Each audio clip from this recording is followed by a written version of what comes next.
وصلى الله على سيدنا محمد وعلى آله وصحبه أجمعين. سبحانك لا علم لنا إلا ما علمتنا إنك أنت العليم الحكيم ولا حول ولا قوة إلا بالله العلي العظيم. Alhamdulillah, all praise belongs to Allah subhanahu wa ta'ala. May Allah bless and send His peace and salutations upon our Master Prophet Muhammad sallallahu alaihi wasallam, the guide to mankind, the giver of glad tidings and a warner. May Allah bless him and his family and his companions and all those who follow him until the day of judgment. And may we, by the blessing and mercy of Allah, be included amongst those who will be included to be with the Prophet Muhammad sallallahu alaihi wasallam in this world and the next. We have been covering some of the main points of Aqidah. By now, if we have achieved, or let's start like this, if those of you who have been attending, I would say a congratulations to you for that you took the initiative to come and learn. I would say that many people, they don't value knowledge the way they really should. When people graduate college, they get so happy, and there's nothing wrong with that. They'll take pictures, they'll dress really nice, they'll go to a restaurant, they'll do everything because they are celebrating an achievement.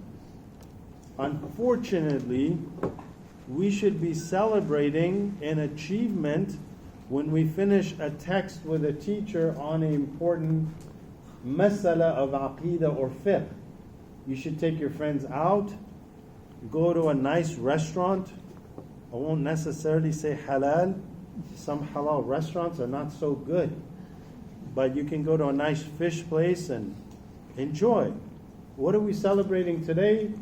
We are celebrating the finishing of the text of Ibn Ashar on creed, practice, and suluk, spirituality. And I just finished it and I'm happy we're celebrating. If we can start seeing celebrations on finishing core texts that are obligations before the Quran. When I was teaching children, I consult everything with my teacher, more things that I should, but when I consulted him about this issue, he said, no, focus on Aqidah, teach kids Aqidah. So when I'm speaking to our brethren in the masjid, and most masjid going people, mashallah, nice people, but if you tell them learning the Quran is not an obligation, that is fard ayn, Aqidah is, they'll flip on you. And they don't know what fard ayn means, number one, and they won't really know what Aqidah really implies. They'll say, what do you mean? Children have to learn how to recite the Quran, and elders, and they have to be a hafiz of the Quran because that's what my forefathers did and their forefathers, and then back in our country, that's what we do. But when you ask them, and I've asked many scholars over my life, so-called scholars, what is the hukum? What is the ruling for reading and reciting the Quran? Most will say wajib when it is not wajib, according to the ulama. Shocking, isn't it? You're told as a little kid, recite the Quran, you have to as a Muslim. How come they're not teaching people, you have to learn Aqidah because the first wajib before everything else? You see the problem. You have to memorize this surah, you have to memorize this lines, you have to know tajweed. No doubt, no one's going to reject that you shouldn't know that. Everybody will say, absolutely you need to learn. But as a priority, it is not prioritized. Except when you live in the Muslim world. Rightfully so, for little children, they don't need Aqidah. They don't need to hear about Ilm al-Kalam and ulama, what they wrote. They have a strong, I taught children for a long time. They have a strong fitrah. You don't need to prove anything to children. Children, true, you bring them the Quran and you teach them. But at a certain point, it is no longer productive to keep teaching people Quran when they don't know what we just asked here. Define Aqidah.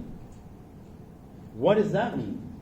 Does the will of Allah apply to evil in the world? Astaghfirullah. No.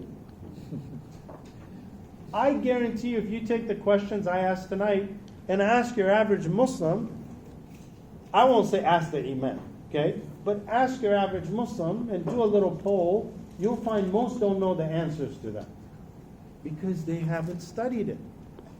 Now, as a Muslim, and I think we're clear on this from the beginning when we started, there is a minimum amount of knowledge every Muslim should learn. Doesn't take forever, but when you finish it, you should really celebrate because you're done. If you don't open up another book of knowledge for the rest of your life, that's okay, because you did what you were obligated. And our beautiful religion of Islam teaches us that there's things you must know what we believe in just because not everybody studies and knows Arabic. Most guys, when they're reading the Quran, خالق كل شيء, they didn't stop, Subhanallah, خالق كل شيء, Allah's irada, they can't see all that. Brother, sister, what does خالق كل شيء mean? I don't speak Arabic. But what does it mean? I can look it up. Alhamdulillah, maybe they'll look it up. Most will not. So, areas of Aqidah, I would say everything is in the Quran. But unfortunately, we don't understand the Quran. Average Arabs don't understand the Quran, though they think they do. You go to an Arab and say, وَالنَّازِعَاتِ غَرْقًا. What does that mean? Right? Or you say, a lot of verses, some stuff is easy. وَإِذْ قَالَ رَبُّكَ لِلْمَلَائِكَةِ إِنِّي جَائِلٌ فِي الْأَرْضِ. That's easy Arabic. But there's areas that are not easy and they're not good. And there are vocabulary words Arabs use today that is not what it means in the Quran. Therefore, they're reading the Quran, but they're not fully understanding. And that's one of the biggest problems. That's why their Aqidah gets messed up, in particular Arabs.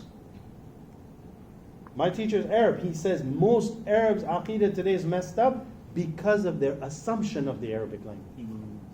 And without recourse to ulama of the Arabic language.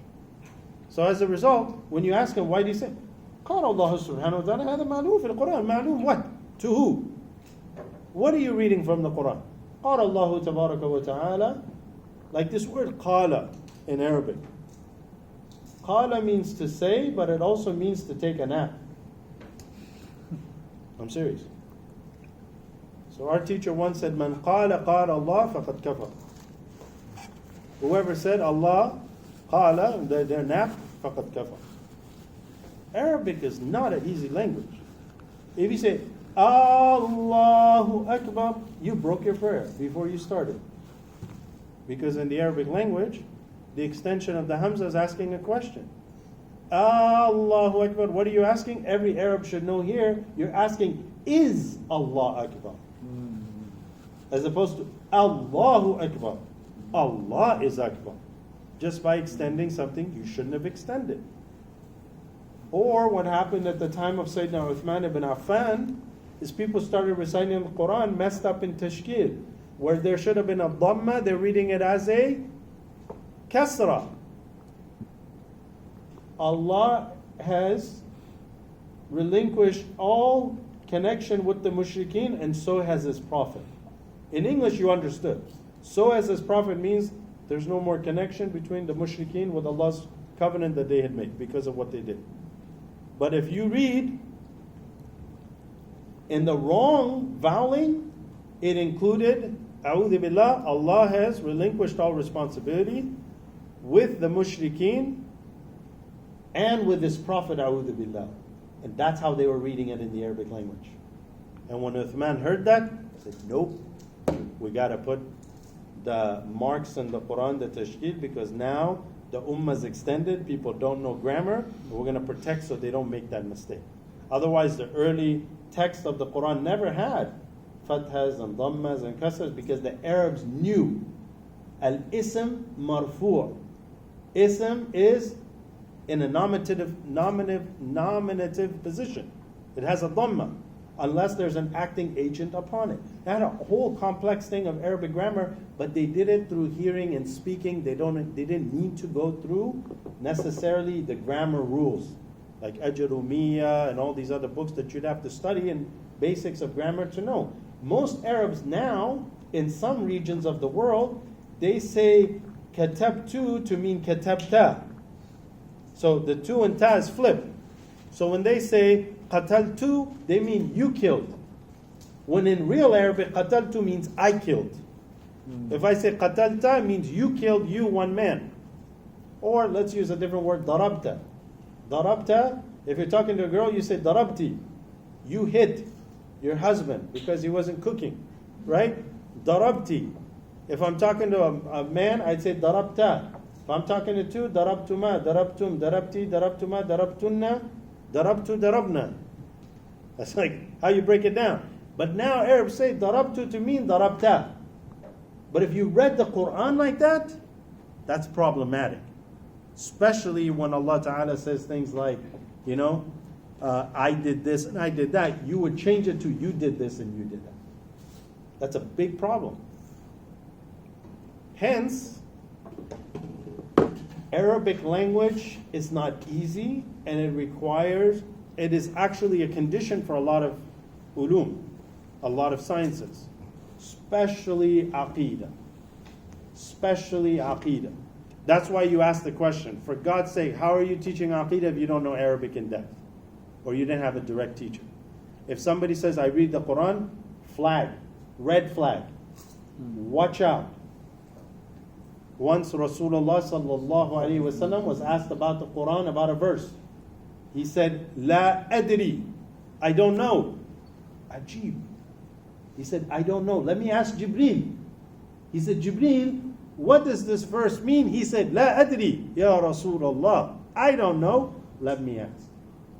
My teacher would often say, if the Messenger of Allah said, I don't know, let me ask, and if Jibreel said, I don't know, let me ask, for God's sake, what makes Muslims today not say, I don't know, please let me go ask? What does that hurt? To say, I don't know, was the practice of the early Muslims. It is the rarest thing today. I once went to a masjid on a Wednesday night down in San Diego. Maybe I shouldn't have told you the city, but you don't know the masjid. And it was Wednesday night, fatwa night. I said, oh boy. Allah's my witness, tabaraka wa ta'ala. The guy was asked around 19 questions. I believe he got 17 wrong. There was one good question somebody asked him, he didn't answer the question. He said, if somebody's leading the prayers in Imam and he fell asleep, what should you do? That's a legitimate question. To be honest, I didn't know. And I'm like, they say if you fall asleep in ruku, you don't lose wudu, right? If you fall asleep in certain positions that requires, if you lost wudu, you'd fall over. The fact that you're still on, you're okay. I was like, that's a good question. That's the only one I really don't know here. And then the guy, instead of saying la adri, it's like his mouth was the hardest thing for him to say la adri. He wouldn't say la adri. The guy's like, naam ya sheikh, what's the fatwa? He said, who falls asleep when they read it? It's like there's a joke in Afghanistan they went to Mullah Nasruddin. They say, what do you say? How do you say something like cold soup? He's like, the Arabs don't drink cold soup. They drink hot soup. He didn't know it. So he said, they just don't do that. So this guy, instead of saying, I don't know, he kept saying, who falls asleep? He goes, no, but the Sheikh, what if he did fall asleep? He's like, have you? I'm like, wow, I don't know. Why not say, I don't know? So it's very, very important, brothers and sisters, that we realize Islam is simple, but it's not. It's very beautiful and simple. So if we learn Fard Ain knowledge, congratulate yourself. I honestly think you should go have a little party, halal Muslim party, okay? And you should celebrate, honest to God, because you did something really wonderful. It's better than your graduation, honestly. And trust me, it'll be better than your marriage as well. There's no best deeds getting married. No, it's not. Seriously, getting married is huge. The planning, the napkins, honey, what kind of napkins you want to choose, and what kind of plate should we get. Nothing wrong. It's not haram. If you want to do it. Right? I got married at 22. My wife was 18, alhamdulillah. I've never had to deal with that issue ever since. But, if you marry somebody older, they're probably going to want more. Times have changed. Nothing wrong with that. But there's so much energy, so much expectance, and so much celebration and expectance. So when you get married, it's got to be all that. And you're so happy. But yet there is no emphasis put. Or when someone finishes the Quran. Now, I don't mean memorize the Quran. In Afghanistan, I'm sure Pakistan as well, when you do a khatam of the Quran, what happens? Huh? Party. What do they do? Everything. No, come on. I'm asking seriously. Invite people. That's called a party. MashaAllah. Nice brother say that. People. Yes, of course, people. Yeah, What feast. else? Huh? Money. Feast. Money. Gifts. Food. Money, gifts. Food. Feast. Food. Yeah. What else? Honor. Honoring person. Honoring them. MashaAllah. So you get food. You get money. People come over. Even non-Muslim parties don't have money in it. What else? That's it, right? Sisters, do you want to add anything? This is for a kid going, وَذَلِكَ الَّذِي هَكَذَا. This is just the finishing. MashaAllah, they finished the Quran. And the kid is like, now mutakabbir. Alhamdulillah. Did you finish the Quran? Alhamdulillah. Yeah, like I'm all that, man. Finish the Quran. So one little girl once I was teaching this kid, she was like, I memorized these many surahs. I'm like, okay, so. No, I'm serious, like, mashallah. She's like, yeah, I want to read from, chapter 50. I'm like, so you got the rest down? I said, okay, give me the Muslim. So I read from all the other parts she said she memorized. She's like, I need review here. No, I need review here. No, I need review here. I'm like, look, if you're going to read with me, I say, first finish what you thought you had really well, then move on. Because what's the point of what you're doing, right? Not even that. Someone who finishes, there's big party there. But what about, we really need to make it a goal for ourselves that there's a text I want to finish from the beginning to the end, and once I'm done, I'm telling you guys, once you're done with what you're obligated to learn, you never have to study another text in your life. Not only that, but my blessed teacher, may Allah preserve him, he said this. He said, in our time, if somebody learns correct aqidah, I've just kind of touched on most things that are most important in aqidah, and my teacher always told me, first teach aqidah. Because once your aqidah is correct, your heart is the mahal, the place of a lot of light and khayr. It's very important. One teacher once told me, correct aqidah is the most important thing in your life. And he's really right, because you don't want to worship Allah with all those other things we mentioned, what we consider kufr about Allah subhanahu wa ta'ala. Deficiencies, lack of perfection, etc. But once you got your aqidah right, you have to know fiqh. Right? So that's what we've discussed a little bit, but we actually haven't covered much on fiqh. But basically, and sometimes, inshallah, if everybody wants, I suggest the following. Just an idea, Brother Ahmed and the rest. That if we can get like a masjid, be nice, or a place from all day long, like 8 hours. Because I do these for seekers where we go to a city, we hold one day, sacrifice one day of your life. I've done this once where we can cover 70% of all of prayer in correcting what's not correct, etc. But if you can sacrifice like 3 Saturdays over 4 months or something like that, right? You're done with fiqh, you got aqidah, now you do a little bit of tasawwuf, suluk, purification of the heart, you fulfilled your fardain, move on with your life. But my teacher said, if somebody can do that in our time, they're the best Muslim of our time. You don't need to be a sheikh. Whoever said you need to be a sheikh has lied to you. Most sheikhs are going to be in a lot of trouble on the Day of Judgment, especially in the times that we live in, with the kind of responsibilities they have on their heads. Hence a good thing why I quit being an imam.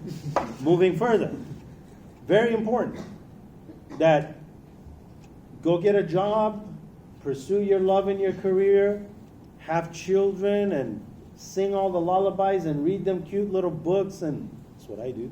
I don't read lullabies, nor do I read books, but we just talk about how much we love each other, right? I love it, alhamdulillah, but there is a lot you need to learn, and enjoy that. My recommendation to sisters, when a brother wants to propose to you, the question you should ask is, Tell me what you read with your teacher. I know, like, I got girls and I pray and I hope and inshallah, I wish. A person who comes to ask for my daughter's hand and I say, what have you studied? They say, oh, I studied Ibn Ashir, or I studied this and this fiqh and that. I say, alhamdulillah, you're good. Whether they're rich or poor means nothing.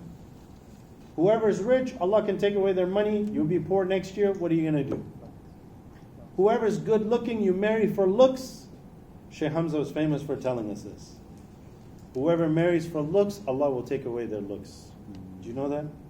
Whoever marries for looks, Allah will take away their looks. And Shaykh Hamza Yusuf, he said, like they say in this culture, looks don't last. Looks don't last. For brothers and sisters. Maybe there's a good looking brother, but you just married only for looks. Most Muslims don't have that problem. You know? Little bit of jokes. Thank you, Adnan. MashaAllah. You're totally with us, man. I love it. He's a genius brother. But no, seriously. Just a joke. Just a joke. But no, like, listen. Most brothers, let's be honest. Brothers, let's be honest. Most brothers are not well kept. You know? They don't dress nice. They don't look often nice. I've seen convert brothers that are like, mashallah, GQ. They converse like, what happened to you? Like, why is it okay to look grubby? It's not. You should look good. Allah is beautiful and loves beauty when it's balanced within the sunnah. Now when a guy's like wearing tank top, showing muscles, I've been working out because, you know, the aura's between the navel and the knee. Right? That's not right. You know, Musa alayhi salam was very, mashallah, amazing build. Anyway, I won't go on that tangent. So, as Muslims, if you seek a spouse, you seek for the sake of Allah. Religion is number one priority. How is religion a priority if the person doesn't know Aqidah? So if you marry somebody, next month he has questions about the faith, he's also your leader, your guide. And I'm sorry, feminist progressive movements, we have a hadith. عندنا دليل نص. Hadith. Who is asked on the Day of Judgment about a family? The husband. He's asked. Because he's responsible for his family. The wife is responsible for her kids and her house. She's also a leader. And the wife is supposed to guide the husband if he goes astray. May Allah have mercy upon the woman when she tries to wake her husband up. She doesn't wake up. She takes some water and puts it on him to wake up. There's a dua for her. I don't know about you guys, but you show me a sister in that time doing that. First of all, the brother's going to flip out. What you doing? Don't you know the hadith? Oh yeah, I married somebody who doesn't know hadith. Right? So if you can get a brother who's good looking, who's mashallah on his deen, who's mashallah a good person, how can you lose? You won't lose, inshallah. If you can get a brother that's not so good looking, but he's on his deen, he's going to love you and take care of you, that's your next best shot. Okay? But we don't marry for looks. Most brothers, they do that too. They look just for looks. Who's a good-looking sister? They don't care about anything else. Good-looking sisters could be spoiled. They could have a lot of expectations. They could not be on their deen as much as they should be. And next year after they're married, you're just... I've met a lot of people. One convert brother I met, he got divorced twice. And I said, what's wrong, brother? What happened? I married another sister convert, but as soon as I got married, she wanted this and she wanted that. I'm looking at him thinking, it's okay to buy some stuff for the house, man. Like, what kind of Sufi are you thinking you're living in? So what does she want? She wants a couch, she wants this, she wants that. Serious? That was your issues? Just too dunyawi. What the heck's that mean? Just too dunyawi. Right? You marry your wife and she's like, I want a Coach purse, I want a Bentley, I want a house in Beverly Hills, or that's it. Okay, it's not going to work, but you should have figured that out ahead of time. But people get, unfortunately, divorced for the stupidest reason. If they married each other for the sake of Allah, and they applied Islamic law to everything they do, whenever they differ, they go, let's go to the sheikh and see who's right. Good luck with whose sheikh you're going to go to, but in general, a good sheikh who's going to guide you into what's right.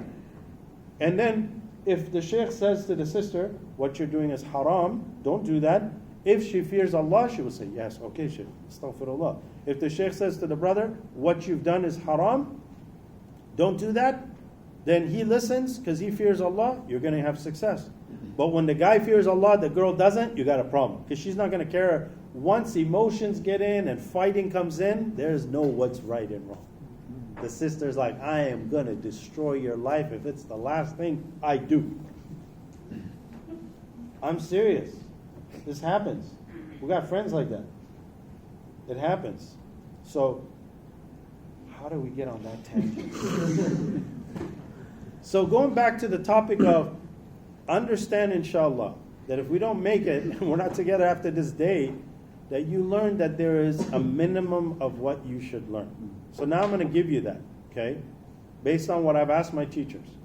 In English, if you can study in Hanafi fiqh, because I basically adhere to the view of the majority of ulama, over 90% throughout all of history, as Abdul Hakim Murad says, over 90% have followed a certain way over 90% of the ummah's life, which is one of the 4 legal schools. So if you want to follow, whatever you want to study is fine, okay? But if you want to study Hanafi fiqh, the book Ascent to Felicity in English is excellently done, very well written by Faraz Khan, who teaches at Zaytuna. Excellent book, excellent written in English. Can you read the name? Ascent to Felicity. Ascent to Felicity, called Maraqi Sa'ada in Arabic. Okay? It is also taught at Seekers for free. Under Tabriz Azam teaches it.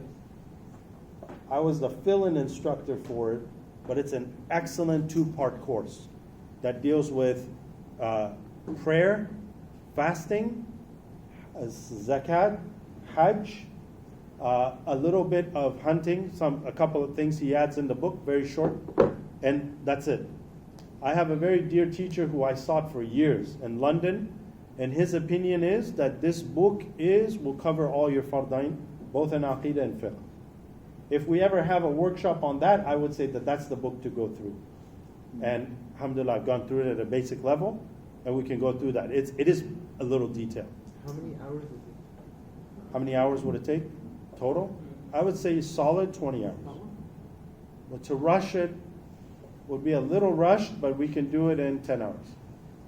Especially with this group, mashallah, super geniuses. MashaAllah. 8 hours, mashallah. MashaAllah. Just copy this big, no interruptions, just bam, bismillah. But take your time. It took me, actually, one of my teachers I studied with, basics of wudu and salat, it took me about a year, 10 months. Just chapter after chapter, little by little. It takes a while. That was like 3-4 days a week. It takes a while if you go in depth. I have another teacher, we're studying Tahara once a week, off and on for 6 months. We're now in Kitab al-Salat. It does take a while, but here's the thing, if you never studied it, and the only thing you know is what your mom and dad taught you, which is fine, because your dad could be a sheikh or your mom could be a sheikha, fine, but believe me, when you sit with a teacher to go through a text, there's going to be hundreds of stuff you're going to come across and say, oh, I never thought of that. Oh, that's why we do this and that's why we do that. It's going to be more enjoyable. Like reciting. Just one example. If your lips don't move when you pray, you haven't prayed in Sharia. So if you say like this, Allahu Akbar, Allahu Akbar, you haven't prayed. And I do my own tests. I'm sorry, I study people. I don't watch them, but I study people. I watch the teenager pray. I'm like, let me see how fast she'll pray a rakat. Click.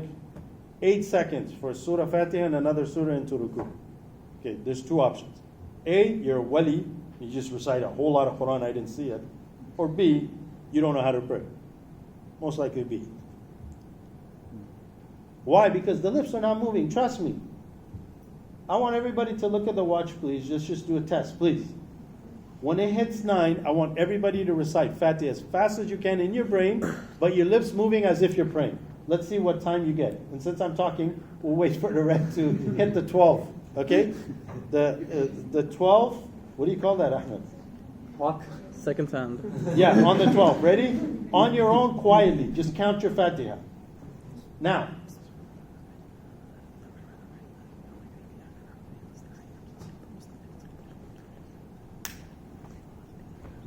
What'd you get? You done? 9 seconds. 9? I got 7. Who else? 8? But 9? Could you do 2 surahs? Let's do 2 surahs. Let's do Inna A'tainaka al-Kawthar, right? It's short. When the hand hits the 6. Ready? Now.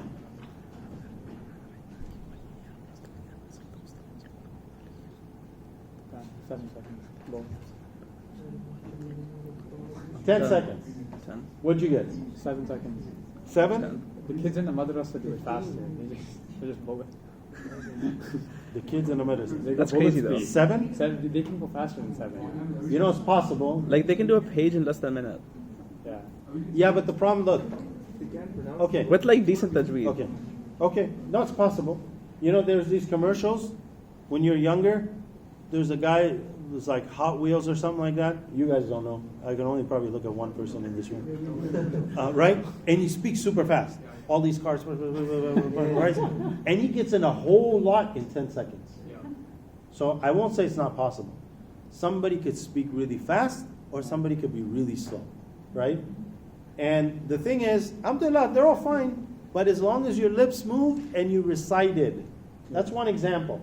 Most people, when they pray now, like you have a khatam of the Quran gathering, the person will come in the gathering and they read like this. You didn't read. Move your lips. Of course, when there's free food and all kinds of other stuff at a khatam of the Quran party, it's kind of problematic because God knows who has wudu and who doesn't. You should not be touching the mushaf without wudu, for example. And most of these guys are just like, I see guys, I'm like, I can't even read that fast. I'm not trying. And this guy's like, finish, next. Allahu A'lam. But the point I'm trying to make is, there's simple stuff like that that people may not know, that you get through that. The last thing what I kind of wanted to cover tonight was the area of tasawwuf, suluk, tazkiyat al-nafs. They all have the same title. This is a wajib, okay? There's, between the scholars, there's a difference of opinion on if a person has a clean heart. If a person has a clean heart, do they need to learn it or not? Okay, there's a slight difference there. But according to the majority, you have to study the diseases of the heart, which is what most of tasawwuf deals with. Diseases of the heart. And there's proofs for that in the Quran. Allah says in the Quran to stay away from sins outwardly and inwardly. So there are sins that are inward sins. Okay? Like arrogance, envy or jealousy, hatred of death, vanity, ujub. There's all kinds of diseases. Hasad, kibr, arrogance, riya, ostentation. There's a lot of these diseases. Each disease has a cause and a cure that most scholars have written about, ever since the earliest time. The hadith that was quoted earlier, we discussed about the people that go to hell, it's because they didn't have a pure intention. The pure intention led them, a'udhu billahi ta'ala, may Allah save us, to go to hellfire in the hereafter, because outwardly they did these great deeds, but it wasn't for the sake of Allah. So how do you know if your deeds are for the sake of Allah? In reality, you will never know. So if you're sitting here going, my deeds are for Allah, you're wrong. You don't know that. Okay? Nobody knows that. Yourself, you don't know that. Only Allah knows that. Like, I'm teaching you here. Am I doing this for the sake of Allah? I hope so. I pray for. But am I? I don't know. Only Allah knows. There's signs of when things are not sincere. Some of the ulama make that everything you teach, at every moment, you must keep your intention for Allah. Others say no. It should be there in the beginning, but if you lose it during it, you need to bring it back. Can you imagine? So if you sat in the dars, every time your mind went there, I got to bring my intention back for Allah. It's hard.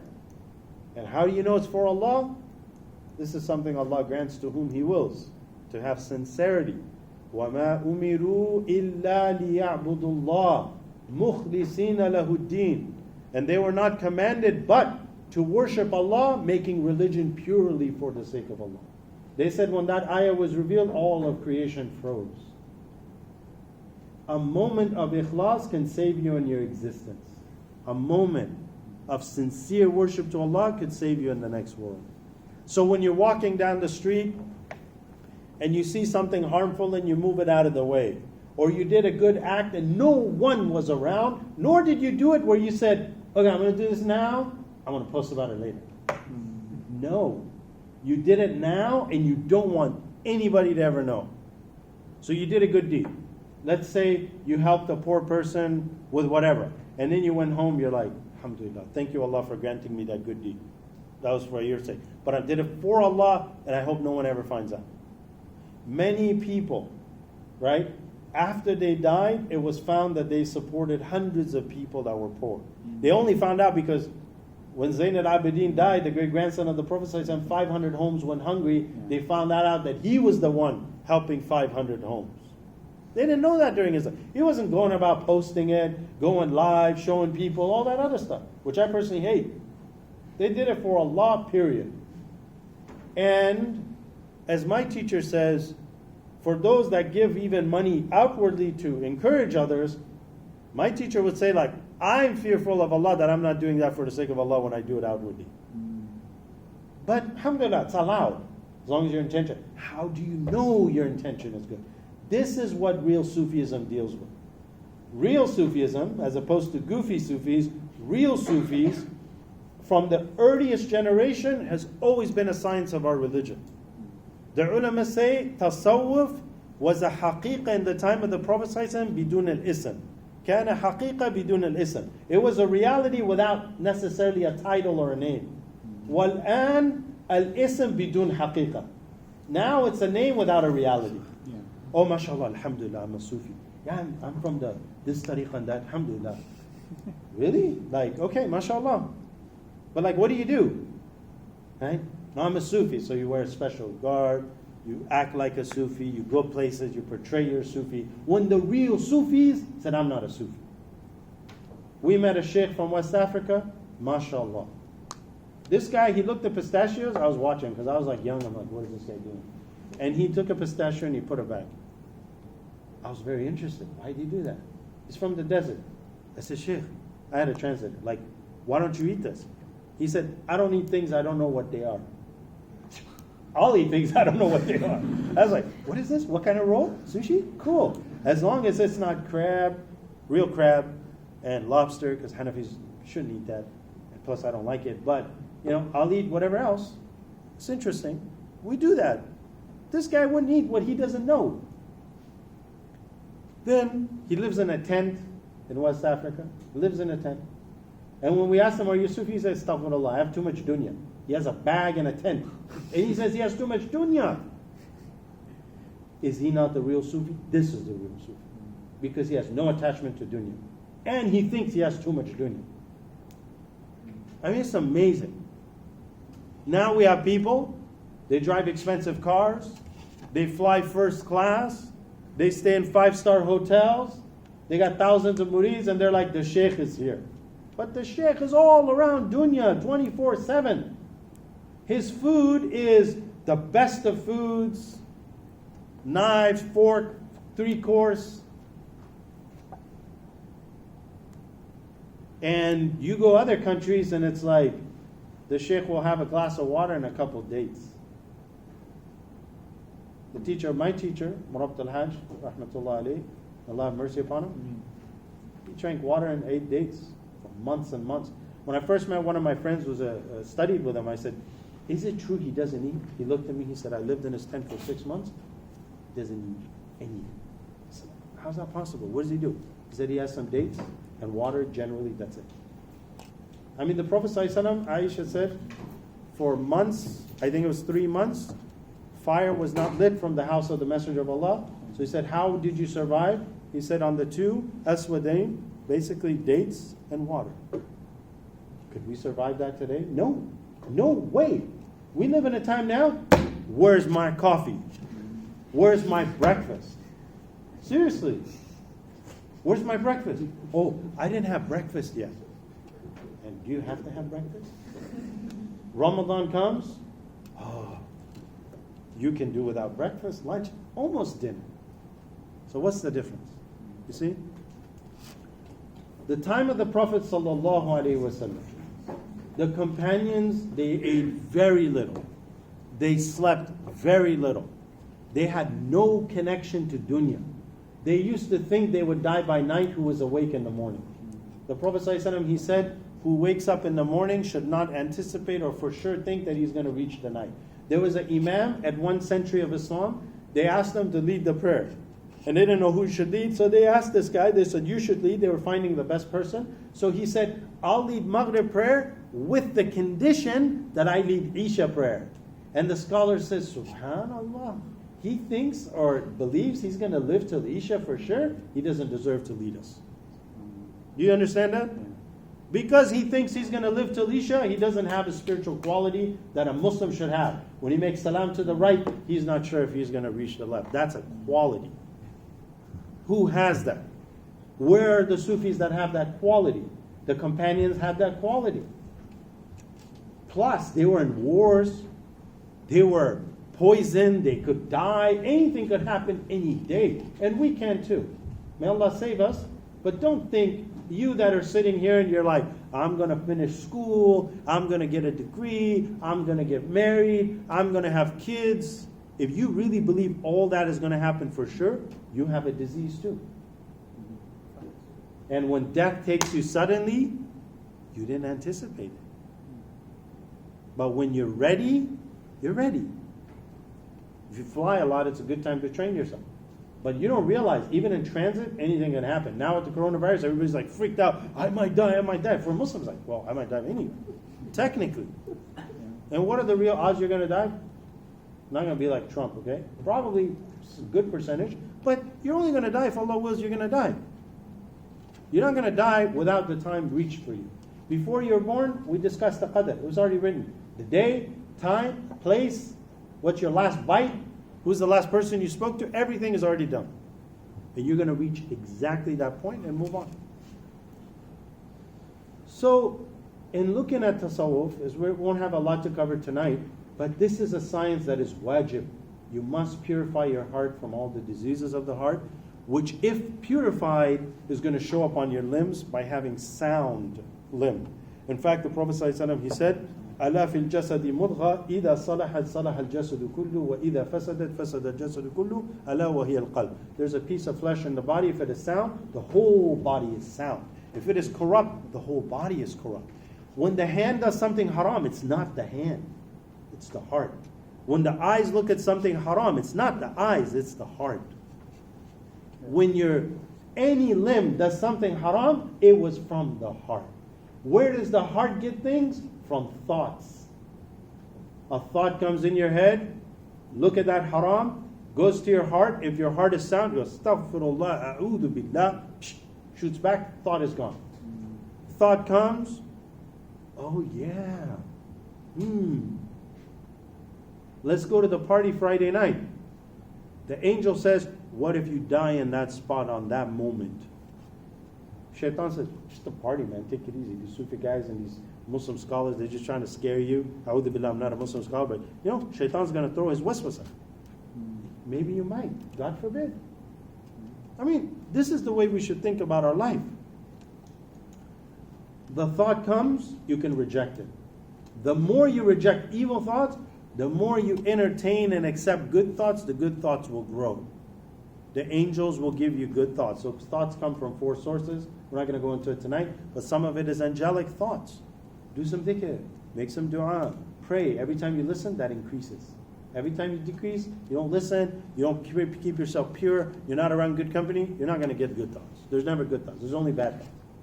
Party Friday night, party Saturday night, club here, club there, blah, blah, blah, blah, blah. You're older, one thing to another, all of a sudden you're 50 and you're like, oh my God, what am I going to do with my life? I don't feel good, I feel depressed, I don't feel happy. It's because your soul is not happy. Your soul needs to get charged up like this phone right here, unless that's a speaker, okay? Needs to get charged. Your soul's charge is worship of Allah, dhikr of Allah, reciting and listening to Quran, knowledge, all that is your soul's charge. Gatherings of knowledge is your soul's charge. When you don't get that, your soul becomes depressed. It's not happy because you're not giving it what it wants. You go eat junk food every day. After a while, you look at a salad, you're like, why do I want that salad? Your body wants a salad, right? Your body wants ibadah, but you don't give it until the heart dies, the soul dies. Religion means nothing. Spirituality means nothing. You'll find yourself maybe, a'udhu billah, at 70, going to some yoga interfaith meditation. I know you guys might laugh. These are the people we encounter. Islam to you is Rumi. Rumi, rahimahullah, was the mufti of Turkey, a scholar who believes in the aqidah we taught with Hanafi and fiqh. He's a scholar, a sheikh. He didn't teach what people are promoting now. Let's all hold hands, we go to heaven. Rumi, Rumi, Rumi. Give me a break. A'udhu billah. Astaghfirullah. I am the servant of the Quran and the Sunnah, and anyone says what other than that has lied about me. That's Rumi. But his teaching was beautifully taught, lived, experienced, but much about him has been lies. Even the twirling and all that was not from him. He's a scholar amongst the ulama. I haven't seen any real sheikh criticize him at all. But the modern, what they translate and what they do with them is a different issue. But like many things, we go back to our sources, the Quran and the Sunnah and the way of the Salaf. And then as scholars understood, alhamdulillah, our deen is very protected. But this is very important because we need to realize that in our time, our spirituality is very low. Our diseases are everywhere, but we have more fitna than anybody's ever had. As soon as you leave this room, there's a fitna. As soon as you leave this room, shayateen are all over you. You go to class tomorrow, you're going to get somebody telling you kufr. You're going to see somebody doing haram. Brothers, you're going to see a sister teaching up here that may not be even dressed right, but it's your teacher. When I was in Damascus, one woman was teaching that wasn't dressed, so half the class was always like this in class, like Arabic. You know? It's not the best place, but that's how it was. Damascus, you can have somebody in a miniskirt, somebody in the club, they walk right next to each other, and that's just society. It was the way it was. But what I'm trying to say is you're constantly exposed. And if you're not exposed to that, it's every time you turn on your phone. Every time you turn on your phone, there's going to be fitan. And how many people, mashallah, tabarakallah, have the power to give this up? Many people don't. You don't have money for charity, but everybody has money for this. I put myself in that category, man. All the sheikhs got updated phones 24/7. They're all on Facebook. They're all on Twitter and everything else. They're like, yeah, sheikh, the one's your ibadah. Right? Very few. But it's all a trick, really. We waste a lot of our lives. You know when you pull down the screen, like what you did with all your time? I'm not trying to be too strict, but just think about this. When you pull down your screen time, it's like 10 hours social media. Imagine there's a spiritual. These guys right here, they're keeping your spiritual time screen, what you did. Right? You pull down, ibadah, 7 minutes. Because you can pray all your days prayers, maybe 10 minutes. Social media. Now, if you use social media fi sabilillah, like Brother Ahmed does, inshallah, okay? And other sisters, MSA, doing good stuff, all that, that's different. Inshallah, you're doing, every time you post something, make a quick dua. Allah, please accept this, make this mubarak for you, something of khair. Someone who looks at this might think of you. Accept. That's the best we can do, okay? Ameen. Post. It's putting intention behind it. The practical Sufi of your time is doing that. Not just make an intention. Bismillah, Bismillah. Make something out of it. Caffeine's out. Our time is out. But inshallah, we'll spend more time on this issue a little bit because there is an element of real Sufism that is absolutely needed in our time to purify our heart, to know those diseases, how to cure them, what are their general cure. That's always very important. If Allah wills, we inshallah cover that. But I wanted to tonight just say that part of the hadith of Jibreel about ihsan, to worship Allah as if you see Him, that's a real reality. It's the dhikr of Allah, it's purifying your heart, it's being connected to the religion, it's being spiritual. Now spiritual means you are like, you do dhikrs and stuff like that, but you're not into the law and you're not into the religion, right? You're spiritual but not religious. You have these weird, all these dajjalic kind of labels. As Muslims, very simple. We purify our hearts, we purify the outward by obeying, and we ask Allah to make that pure. And tasawwuf, or tasawwuf itself, came from a word that basically meant to purify and make yourself presentable before Allah with no flaws. We're not going to get there, but we can try. And there are people that are purified. Allah says in the Quran, Ya ayyuhalladhina amanu taqullah wa kunu ma'a sadiqeen. O you who believe, have taqwa of Allah, be with the sadiqeen, the real true people of Allah. They have to exist. Allah is commanding us to be with them. So you find them, you be with them. It didn't say go look at them, listen to them, be with them. Suhbah, sit with them, spend time with them. Wasbir nafsaka ma'al ladina. Allah tells the Prophet ﷺ in Surah Al-Kahf, sit, basically the meaning of, sit with those who remember Allah morning and night and do not let this dunya affect them. Right? Wasbir nafsaka. Have yourself be content and be patient, but with those. There's always a with. Warka'u ma'arakin. Bow down with those who bow down. Because together, as a community and as with good company, inshallah, you will achieve that. Not by yourself always necessarily, though there's an exception to that. So we'll end there. Wa sallallahu alayhi wa Muhammad wa ala alihi wa sahbihi ajma'in. And take questions, just real quick, in case you have it. You said you answered that question I asked about being content with the basics? Yes. The brother asked a good question about the Bedouin who came, and he told the Prophet ﷺ, I'll follow this and only this, and then he left, if you recall. And then the Prophet ﷺ said that if he's basically close, meaning that if he's true to what he said, inshallah, he'll be successful. He'll be in Jannah. A couple things. This hadith, and like all things, need to be considered in a more general understanding of the religion.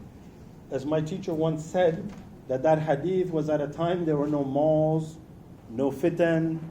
He wasn't going to go do he was not exposed to anything really wrong. He could do the basics. In our time, basics are not necessary. Now, one, if you can do it, alhamdulillah, it's the 5 pillars. Anybody who prays 5 times a day on time and does that correctly, what are we told? On the Day of Judgment, the first question is about your prayer. If your prayer is good, your day is good. And if it's bad, then your day is going to be bad. And you can always make tawbah and keep correcting and starting new every day of your life until the last day of your life. You get it right, you make tawbah, you could be included amongst those people. Even if you didn't pray on time, but you made tawbah. But if your prayer is good, your day is good. If your prayer is bad, your day is bad. So we look at it as a whole. Zakat, if you don't pay zakat, it will be heated up, branded, and you get branded with it on the Day of Judgment. A'udhu billah. If you don't perform Hajj, Prophet ﷺ said, whoever has money and doesn't perform Hajj, Allah doesn't care if he dies as a Jew or Christian. Right? This stands as an obligation. So we look at that as a whole, but this person is basically fulfilling all his fara'id, doing what he's supposed to, and he's not going to do extra. Nor are you supposed to need to get up in the night. Remember the hadith about the guy who didn't do anything? The guy spent some time with him, he slept all night, he didn't fast during the day. What did he do at night? He had nothing in his heart towards anybody. You think that's easy? Come on, guys. It's not easy. Let me ask you guys this. Everyone here, do you all love each other and have nothing in your heart for another? Inshallah. Inshallah. Like, yes or no? Yes. Raise your hand if you think yes. It's a bold claim. Raise your hand if you say no. Raise your hand if you're just not sure. Okay, so if you feel in your heart, alhamdulillah, I got nothing against anybody, you should know that. You shouldn't have a doubt about that. I have nothing against anybody except one guy over here.